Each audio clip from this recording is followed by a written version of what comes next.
Welcome to the Amphibian Press podcast. I'm V.S. Holmes, and with me today is the amazing Alexa Blyan, who's an incredible activist for Native rights in Canada. Thank you so much for joining me. Thank you for having me. So tell me a little bit about the missing, the murdered, and the afraid. The Missing, the Murdered, and the Afraid is a speech I adapted a few years ago just to bring awareness to the missing and murdered Indigenous women across Canada. And so I presented that at an event when I was in grade 10, and then since then I've done it a few other places, and I've written other speeches as well, just to continue to bring awareness and to try and make change. Mhm.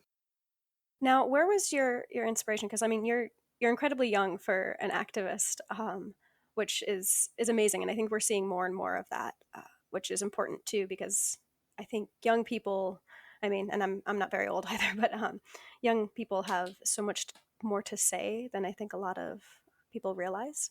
So, tell me a little bit about your journey to activism. So when I was in the 10th grade, I was introduced to a teacher at my school named Danae Bruce, Hmm. and she runs an Indigenous mentorship group at my school, Okay. and she was telling me about this event that was going on at the college, and it was a walk for awareness, Okay. and it was kind of introducing the community to the Red Dress Project started by Jamie Black. And so she invited me to this walk, and from there I kind of discovered what this was and how big this issue really is. And um, it became a passion of mine, and since then it's just been something it's just on my mind constantly. Hmm. I think it's really interesting because everyone has a different path to activism. And I know in my own life, sort of searching for places for that outlet, that need to share your story. And as I become more of a disability advocate, it's it's amazing how we're able to connect with one another, especially given the more like globalization now, in a way that we weren't able to before. And I think it's neat to still see that sometimes it is just, someone in your school or in your community being like, hey, can you come join us? Yeah, for sure. You never know when. I have this big belief that your passion will always find you. So I don't know. I felt like it was brought onto my path for a reason, and I just took the opportunity to use my voice. Yeah. It's a good thing. Yeah, sometimes you just get tapped on the shoulder, right? Yeah. So by trade, I'm an archaeologist, as well as an author. Like a lot of us, I sort of wear several hats. And it's something that I've sort of encountered, because we do work with a lot of tribal representatives down here in the States. And I find a lot of people, because archaeology is still a pretty white colonizer field in a lot of cases. And that's something that, we're trying to change, and we're trying to reach out and work closer with the tribes when we have a chance. But is that something else that you've also encountered? I'm not terribly familiar with a lot of the archaeology in Canada, but is that something that you're working on as well? I'm not quite sure. It's not something that I've really done a lot of research into or read about a lot. Hmm. I'm sure it is probably very similar as the indigenous groups in the United States and Canada are basically they're the same Right, of course. because before, yeah. So I'm sure there's lots of similarities. Hmm. It's one thing that I think is sort of interesting because obviously, like our borders and boundaries are completely imaginary in a lot of ways. Um, and I encounter a lot of people who I work with who they're like, oh, like we actually still work with Indigenous people, and it's like, yeah, they're not gone. Yeah, for sure. And it's something I'd like to see more of, because we are able to work with people, but at the same time, it's very much this lens of like the past. And a lot Mhm. of people don't realize, like, oh, this is something that's still happening. And I just think it's so important. So I was sort of curious if any of that is going on. And again, like you said, I'm sure it is, but maybe sort of in a different section. Yeah, so in Canada, I see that a lot where people just often feel like indigenous people just like is a like and our troubles is a thing of the past when really it's not. And not only are we still healing from all the histories of like residential schools and the 60 scoop and other kind of like government things that we've dealt with, but we're also focusing on new and modern issues that we've been really trying to overcome as a culture, as people. So yeah, I think we definitely share a lot of the same issues, but in a Mhm. way also different issues because became a point where we had different governments, right? So Yeah. Now tell me a little bit about, because you have all of these different projects that you've been working on and been a part of, which is just so amazing. Tell me a little bit about the power of women. the power of women is my mental health speech. So Hmm. I deliver that one to talk about my own personal story, struggling with anxiety and depression, and um, it's also talking about um, bringing each other up as women and as Hmm. Indigenous women in particular, and just rather than bringing each other down, which I see a lot in because a teenager, right? So I see that a lot in high school, and I see that lots of other places. Um, sorry, I'm rambling, but yeah, it's just No, no, no. That's always nice. yeah, that's the basis of it, though. Something that I've sort of noticed, and this is again something I've kind of come into contact with being more online, and I live in a very rural area, and just hearing you sort of talk about your community, I feel like a lot of people are very isolated, and in a lot of ways, I think teenagers are incredibly isolated as well, despite being probably the most online out of any of us.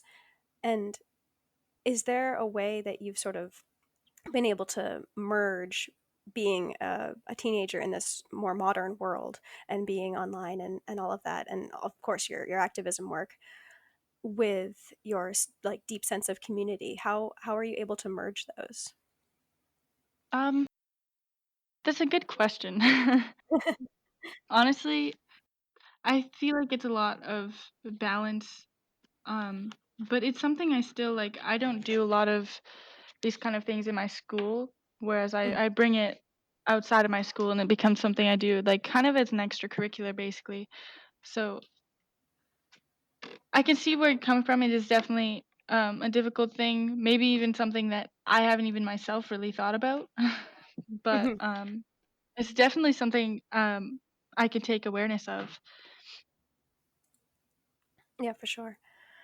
Now, so I mentioned earlier, like a lot of activism that we're seeing more now has to do, and it's figureheaded really by young people, and particularly young women. Yourself, and I'm thinking also of Greta Thunberg. Why do you think activism has sort of switched over to this younger sector? I think before Hmm. it is something that was always taught that younger people couldn't have a voice and younger people were just there to learn and to grow up. But then I think with in the more an upcoming generation, it's something where we've decided that no, we're not going to just stand by and go by all these rules that we're being told to go by, but use our voices and stick up for what we want and what how we want to see our future, because it's going to be the things that are happening now will be what we have to raise our children in and what we have to live our adult life in. So it's really how do we want to see that rather than leaving it in the hands of someone who might not care as much as we would. Hmm. That's something that I found, like, I guess fascinating would be the right word, but maybe not in a good way. Which is, so many of the older generations have this kind of mentality of, well, I didn't have it, so you shouldn't have it either, and well, I had to struggle, so I don't see why you want to have it easier. And it's just such a strange, selfish outlook. And obviously, there's plenty of the older generation who do, want us to have a better world and a better future, and who are willing to help us and to educate us where we need it. But I think a lot of them aren't, and it's just so strange to me, because it's like, don't you want the best for your descendants, or if you don't have children, like for your community? Mhm. I think it's completely the wrong mindset because I believe that every generation should get better, and not only should we think about our own generation, but the future generations. In my culture, that's something we do is we always think 7 generations ahead and how it's gonna look like for them when we make decisions of how our world is gonna look like now. So, Mhm. it's definitely interesting to see that not everybody shares that mindset as maybe my culture or anybody really does. Yeah, I definitely think that more marginalized communities tend to have, and I think it's out of necessity, tend to have a closer sense of community and a closer sense of altruism isn't the right word, but boosting each other and not just yourself and not just thinking, a few steps ahead and thinking closer to, like you said, 7 generations. And I mean, it's unfortunate that I think it is out of, necessity having to protect one another, but it is nice to see because without that, I don't think a lot of our communities would have even survived this long. Yeah, for sure.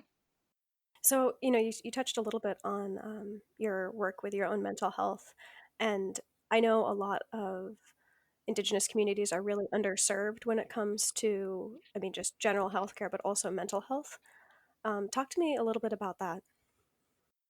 So, yeah, the reserves definitely they have higher suicide rates than regular, like, communities, and it's definitely an issue that's, been brought to my attention a few times. I don't know the exact statistic, but I think, Mhm, mental health is something that we can bring more awareness to and more help and aid to mhm, all the time. I think it can just always continue to become better because the statistics, I don't know them exactly, but from what I hear, they're obviously not great, and it's something that we can definitely fix and focus on for the future.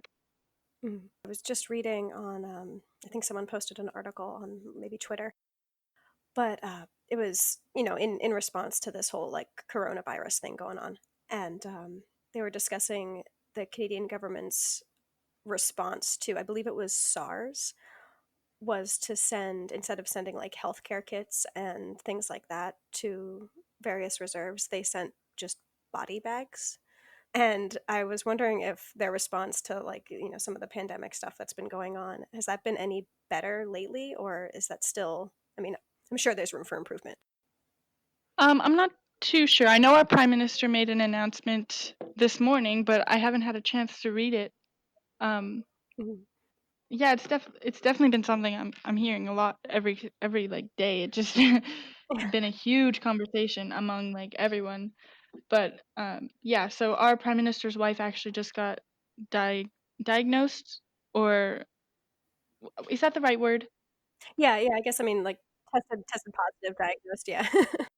Yeah, it tested positive. So it's definitely been a bigger thing now that like it hits close to home for him. Yeah, yeah, now that's someone he cares about. Tends to be. Yeah.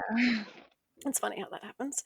So, you have all of these amazing projects. Now, what's sort of next for you? Because, I mean, obviously you have probably school and, just normal life stuff to focus on as well.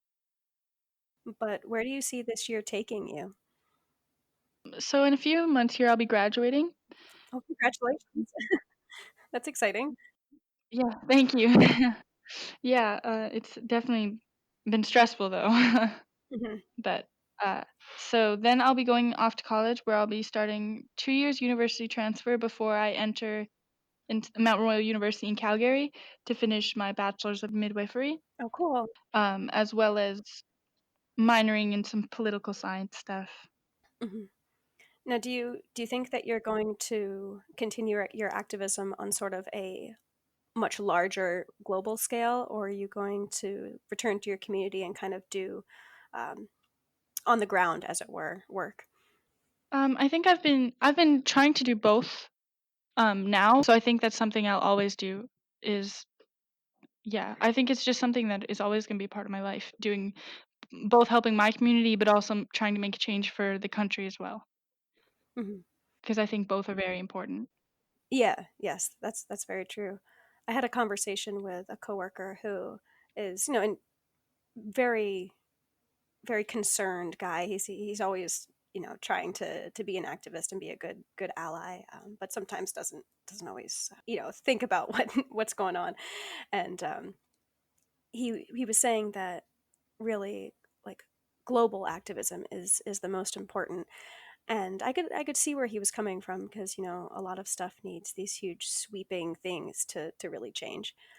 But I'm sort of the other thought where, you know, while both are important, I think community stuff is sort of where it has to start. Because if you're worried about, like, where your next meal is going to come from, or whether your kids have a roof over their head, you know, you're not necessarily going to be caring about what's happening around the world, because you don't have the energy for it. And we sort of got into a friendly debate about that. And I think it just goes to show that it is true. So much of it, you have to have people working in both camps. Yeah, definitely. Because really, what makes up our country is our communities. So it would make sense that it is something that we need to focus on. Mhm.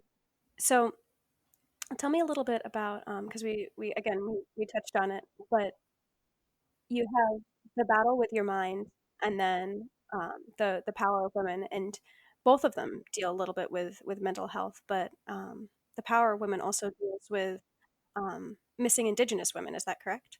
Yeah, and just empowering Indigenous women, and yeah. What is something that has been the most difficult for you, that was sort of unexpected? Because, I mean, obviously, when you work as an advocate and as an activist, you come up, you know, against a lot of resistance, because otherwise you wouldn't need to be an activist. But what was the most surprising thing that you had to sort of overcome during this journey?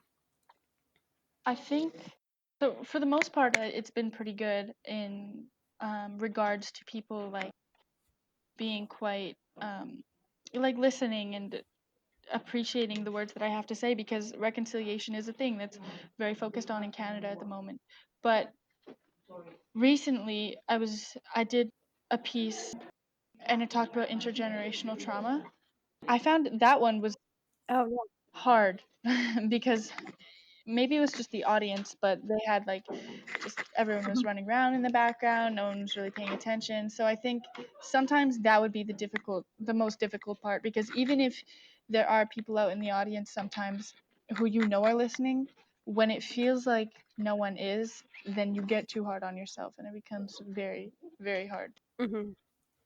Well, I think too, sometimes, like you were saying, people were running around and not listening.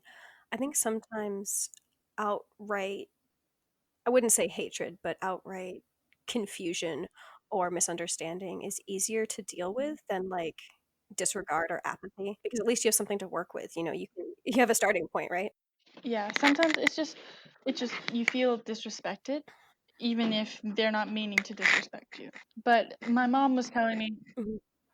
but my mom, I had talked to her about the situation, and she was telling me that sometimes people just aren't ready to hear what you have to say. And I think that's the biggest journey that I've been on, is not letting people's closed ears bring you down, because there's a lot more people who are willing to hear what you have to say than there are people who aren't willing. Mhm. Yeah. And I think also just having patience. I know, like, a lot of the conversations I've had with people about, you know, being queer, being disabled, making sure it's a conversation, and making sure that, you know, as frustrating as it is, you know, because it can get exhausting, obviously, and just knowing that you're you're not going to necessarily attack them, and that it is a conversation, and you do want to listen to where they're coming from, so you know how to sort of bring them towards you a little bit. uh, it's that's so hard because it is exhausting, but I think that's so important. Yeah, definitely. So tell me a little bit. You know, a lot of my listeners are, you know, your classic white colonizer type of audience, and where should they start if they want to educate themselves? In your mind, where's the best place to start if they are looking to, you know, do better and be better allies, and you know, just support communities that really need it most? I think the very first thing you have to do is to realize the privilege that you've been given Mhm. and use it to help bring up the people who haven't been given that, and help giving them opportunities, and listening to what they have to say and giving them their voice back. So just really understanding the role that you've played, even without realizing it, and then Mhm. using that to make a change and be different. Mhm. Yeah. Yeah, definitely acknowledging it is something I think is really important. I Mhm. know, in my own journey to listening better and being a better ally to various communities, I had to come across that, like, okay, so this is making me feel uncomfortable. Why? And sort of untangling that, because it is hard when you feel like you're being attacked, even if you aren't being attacked. It just, is a different perspective or something new. And I think acknowledging, like, okay, this is making me uncomfortable, but it probably has everything to do with, like, my own stuff and not this person, and just being willing to, like you said, acknowledge that privilege Yeah, and where you're coming from. definitely just being open-minded is the biggest thing. Mhm. So where can, obviously listening to you is a good way for people to start educating themselves. So where can people find you online or find some of your speeches that you've done in the past? And also, do you have any specific appearances coming up this year? Not not that graduating, and all of that isn't busy enough. Yeah. So, um, right now you can find me on my Facebook page. So if you search up my name, um, either on Google or through Facebook and YouTube, then a lot of my stuff will come up.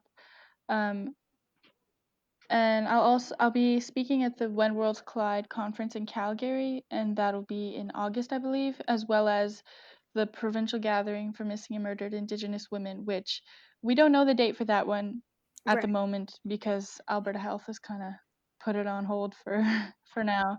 But once everything with this, health crisis is settled down, then I'm sure I'll know exact dates and more information about that kind of stuff.